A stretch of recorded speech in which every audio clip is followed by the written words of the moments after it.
technology that is built for your every sense. Acer Pure from Acer.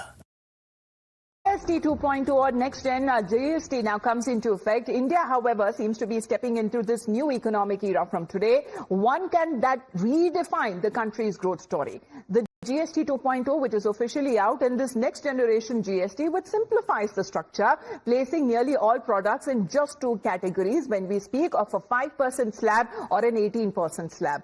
Now, ahead of this big reset, as the Prime Minister was addressing the nation, we also talk about exactly when it comes to what is now being said by the Prime Minister, exactly why GST 2.0 can propel Bharat into a new age of prosperity.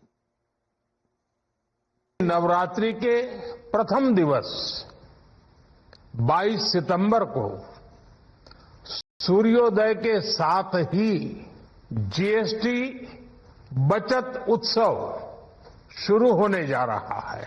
अब गरीब को, neo middle class को, middle class को एक तरह से double bonanza मिल रहा है। अब देश के नागरिकों के लिए अपने सपने पूरे करना और आसान होगा।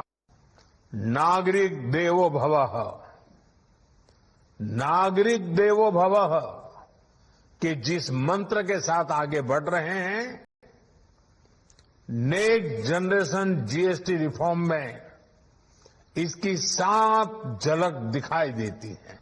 गर्व से कहो ये स्वदेशी है, गर्व से कहो मैं स्वदेशी खरीदता हूं, मैं स्वदेशी सामान की बिक्री भी करता हूं।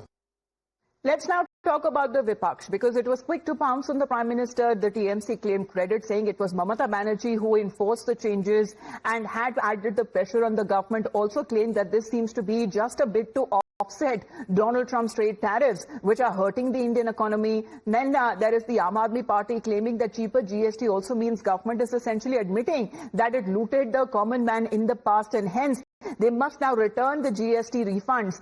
Others in the opposition bloc have called the GST rollout as a mere eyewash before the Bihar elections. Remember the Gabbar Singh tax analogy? It has now made a comeback. Health insurance, life insurance का ऊपर ज्यादा GST था, इसके खिलाफ ममता बनर्जी आवाज उठाई, फिर पूरा देश में आवाज उठा, फिर ये सेंट्रल गवर्नमेंट मजबूर होकर ये पूरा रेट चेंज किया। प्रधानमंत्री जी को 8 साल के बाद नींद से जागकर ये बताना पड़ रहा है कि नहीं, अब हम फिर एक क्रांतिकारी परिवर्तन लेके आए हैं।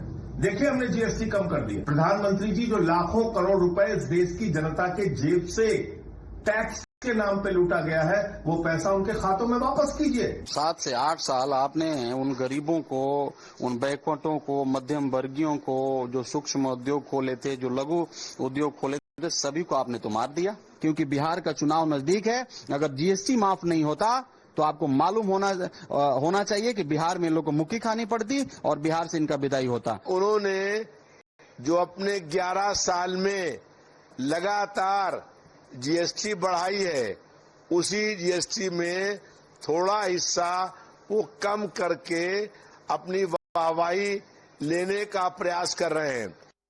Well, that is how the opposition has been reacting, but we'll get you the people point of view on the ground there back after a short break.